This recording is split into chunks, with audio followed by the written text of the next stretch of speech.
Ele governou o Brasil por quase meio século. Amado por muitos, respeitado até por seus inimigos, e considerado um dos líderes mais cultos de sua época. Isso é história, e vocês já conhecem. Mas, como seria se pudéssemos entrevistar Dom Pedro II nos dias de hoje? Por incrível que pareça, isso é possível. Graças à inteligência artificial, hoje conseguimos recriar simulações baseadas em registros, cartas, discursos e biografias. E é assim que trazemos de volta uma das mentes mais brilhantes do século XIX, Dom Pedro II. Majestade, é uma honra tê-lo conosco. Muito obrigado por aceitar este convite. A honra é minha. Fico feliz em poder dialogar, ainda que por meios extraordinários, com os brasileiros do futuro. O senhor se tornou imperador muito jovem, aos 5 anos de idade, após a abdicação de seu pai. Como foi essa experiência? Foi uma infância sem infância. Perdi minha mãe cedo e meu pai partiu para a Europa. Fui preparado desde muito novo para o trono, mas o peso da responsabilidade nunca deixou de me acompanhar. Enquanto outras crianças brincavam, eu estudava latim, geografia, política. Desde cedo, compreendi que não viveria para mim, mas para um país inteiro. Vossa Majestade, olhando para trás, como foi para o senhor a experiência de governar um império continental por tanto tempo? Governar no meu tempo era um exercício de equilíbrio constante. O Brasil era um império jovem, imenso em território e diverso em culturas, mas profundamente desigual e marcado por estruturas herdadas da colônia. Eu não governava como um déspota, embora fosse imperador. Era um monarca constitucional, limitado por leis, pelo parlamento e pelas conveniências políticas da época. A comunicação era lenta, cartas, relatórios, jornais, e as decisões exigiam paciência e ponderação. Havia pouca margem para impulsos. A estabilidade era conquistada não com rapidez, mas com diplomacia e conciliação. Preferi sempre evitar os extremos. Como o senhor enxerga o Brasil nos dias de hoje? Houve muita mudança. Hoje, o cenário é muito diferente. O mundo gira em velocidade assombrosa. Um gesto, uma palavra, percorre o país em segundos. Governantes de hoje estão sob os olhos de milhões a cada instante. Isso exige outra postura, mais ágil, mas também mais vulnerável ao julgamento imediato e às paixões passageiras. No entanto, há algo que não muda. O verdadeiro governante deve ter espírito público, compromisso com o bem comum e profundo respeito pelo povo. No século XIX ou XXI, essas virtudes continuam sendo o alicerce de qualquer nação digna. Se há algo que invejo do presente, é o potencial, o avanço do saber, da ciência, da liberdade. Mas também vejo que, mesmo com tanto progresso, ainda há pobreza, injustiça e ignorância. Governar em qualquer época é carregar o peso dos sonhos de um povo. E essa responsabilidade, meu caro, nunca foi leve. O senhor era a favor da escravidão? De maneira alguma.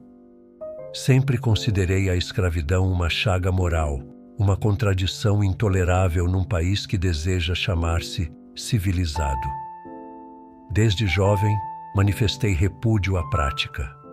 Nunca comprei um escravo e libertei aqueles que chegaram a mim por herança. Contudo, governar é também navegar entre forças diversas, e o Brasil de meu tempo era profundamente dependente do trabalho escravo. A oposição das elites agrárias à abolição foi feroz, e o sistema político imperial exigia conciliação para não romper a frágil estabilidade do país. Mas não me omiti. Apoiei as leis que prepararam o caminho para o fim da escravidão, como a lei do ventre livre e a dos sexagenários, e dei total apoio à princesa Isabel quando ela sancionou a Lei Áurea. Foi um dos momentos mais dignos da nossa história. Se pudesse ter feito mais, tê-lo-ia feito.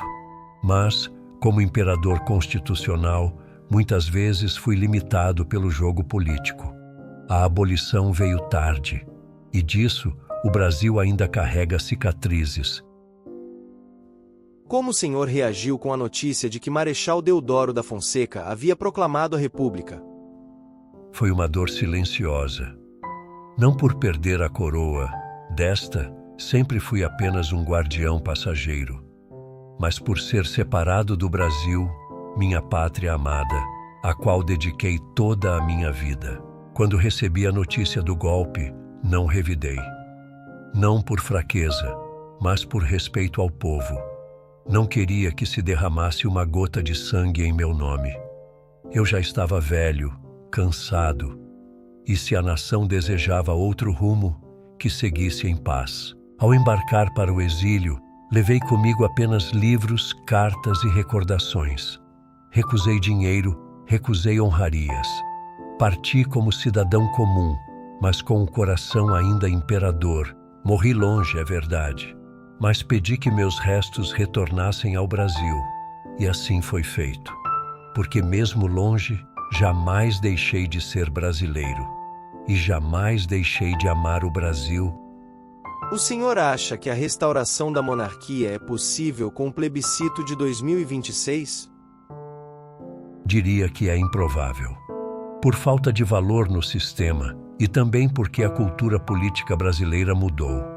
A monarquia requer uma tradição viva, não apenas na nostalgia ou no romantismo, mas no espírito do povo. E essa tradição no Brasil foi rompida há mais de um século, saqueada por golpistas republicanos que só tinham seu interesse próprio como objetivo.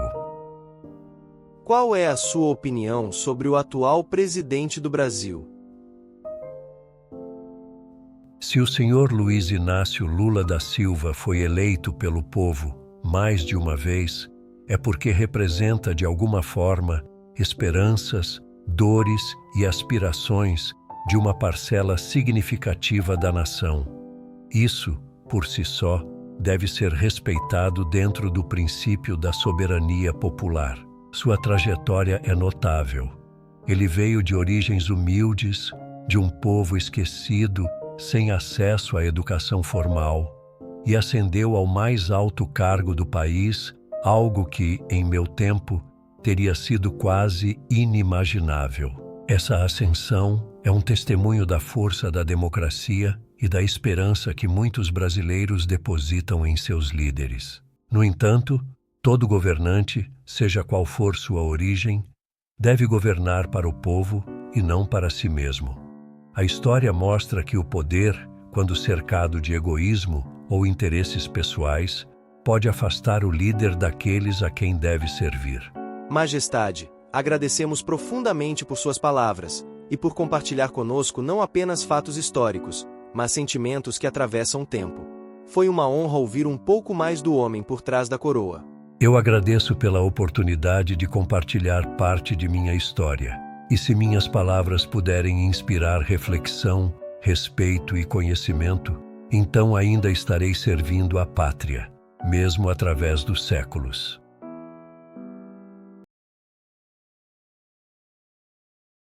E a você que nos acompanhou até aqui, o nosso muito obrigado. Esperamos que esta entrevista imaginária com Dom Pedro II tenha trazido reflexões, conhecimento e um pouco mais de conexão com a nossa história. Se gostou do vídeo, deixe seu like e compartilhe com quem também ama história. E claro, queremos ouvir você. Tem alguma pergunta que gostaria de ter feito ao imperador? Ou sugestão de outra figura histórica para entrevistarmos? Escreva nos comentários. Até a próxima!